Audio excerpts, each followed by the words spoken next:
Hey, Sophie. I love this place. The sound of the waves, the sun, the sand. It feels like time is slower here. Yes, it really does. When I sit on the beach like this, I feel calm. I can breathe. I can think. It's very different from the city. I can see that. You're writing in your notebook again. Are you taking notes about your holiday? Kind of. I like to write what I feel. Not just what I do, but how I feel inside. Holidays are not only about places, they're about emotions. That's interesting. So, how was your holiday, emotionally? Honestly, it was simple. And that's why it was beautiful.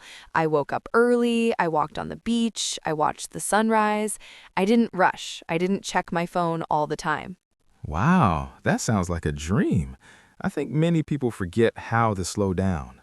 Exactly. On holiday, I try to remember how to live slowly. I eat slowly, I walk slowly, I listen carefully. I like that idea. For me, my holiday was more active. I tried surfing for the first time. Really? You? Surfing? Yes. Well, I tried. I fell many times. The ocean was stronger than me. That's normal. The sea teaches humility. You cannot control it. True, but I love the feeling. When you stand on the board, even for 2 seconds, you feel free. Freedom is a good word for holidays. Free from schedules, free from stress, free from obligations. Do you think holidays change people? I think they reveal people. When you are relaxed, your real personality appears. That's deep. So, what did you discover about yourself? I discovered that I don't need much to be happy. A quiet place, a notebook, the sea, and good conversations. I'm happy to be part of that list. Of course you are. Conversations are very important.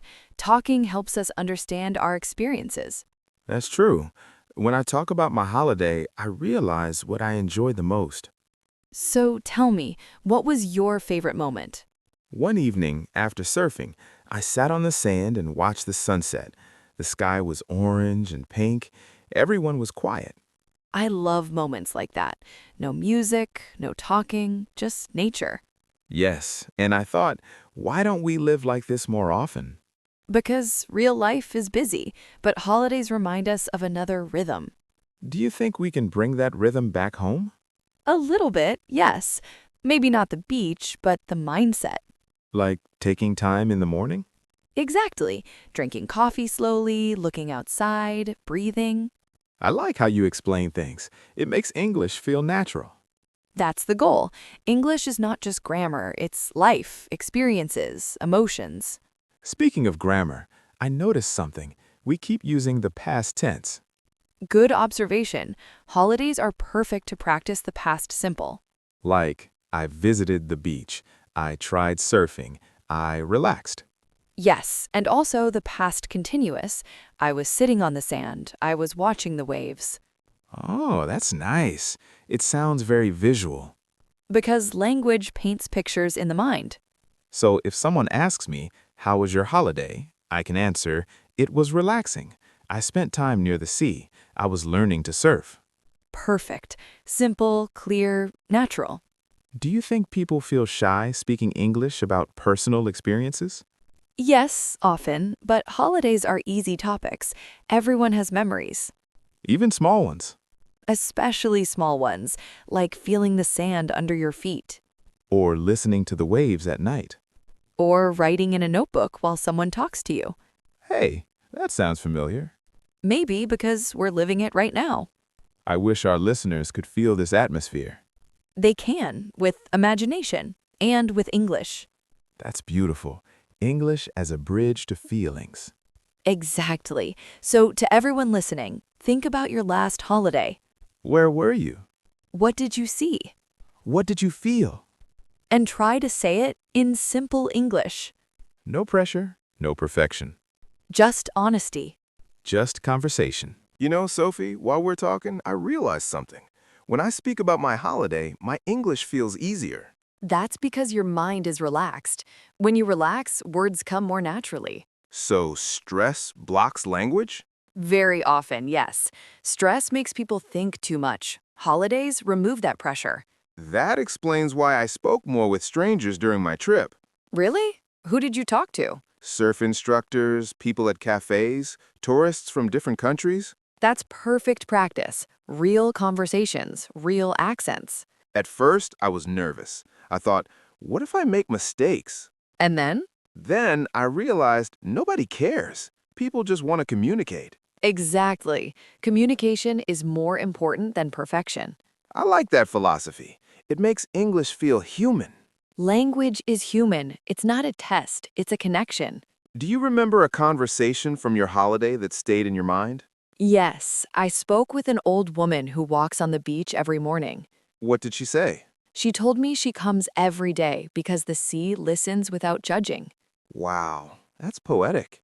I wrote it in my notebook. Some sentences deserve to be kept. Did you speak English with her? Yes, slowly, simply. She used very basic words. That's encouraging for learners.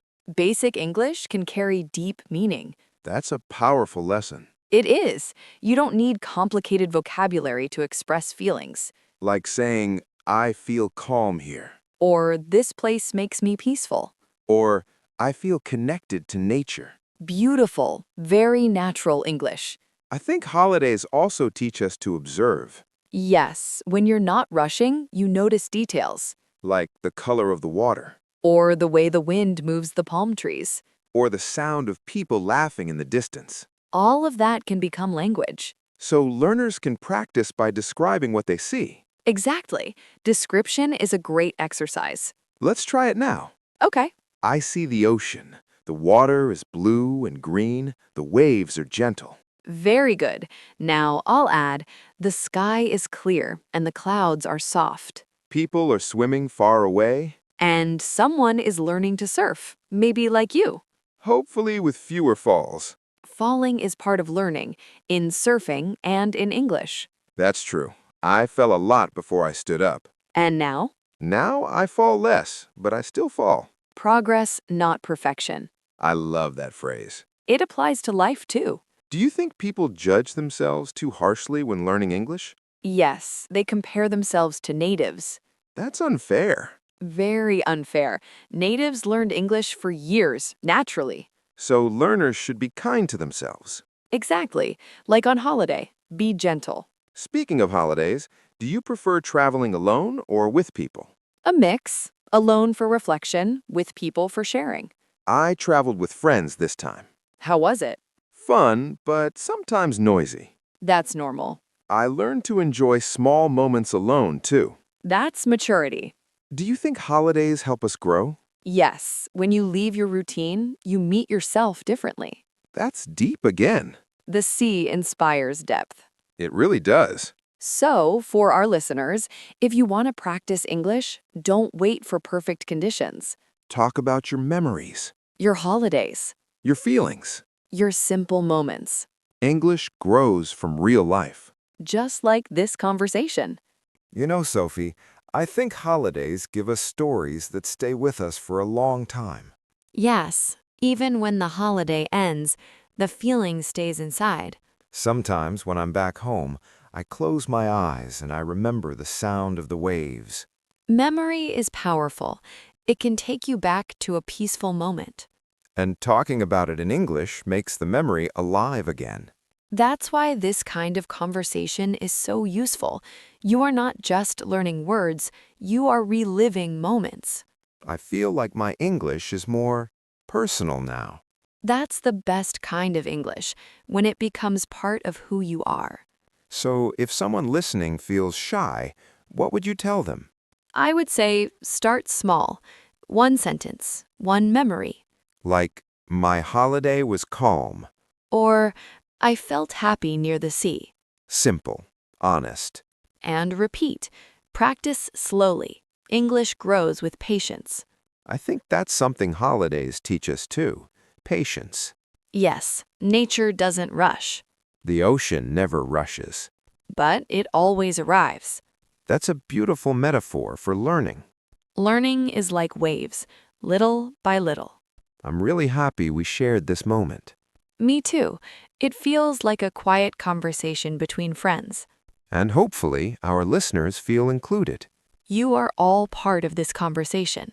So, before we end, Take a moment. Think about your last holiday or a place where you felt peaceful, and try to describe it in English. out loud, or in your head, No pressure, no fear. just your voice. Just your story. And if you enjoyed this calm English conversation, If you like learning English through real-life moments, don't forget to subscribe to this channel. your support helps us create more relaxed, natural podcasts for you. You can also like this video and share it with someone learning English. Tell us in the comments about your holiday or your favorite place. We love reading your stories. Thank you for spending this time with us. Take care of yourself, Keep learning gently. and we'll see you very soon for another English conversation.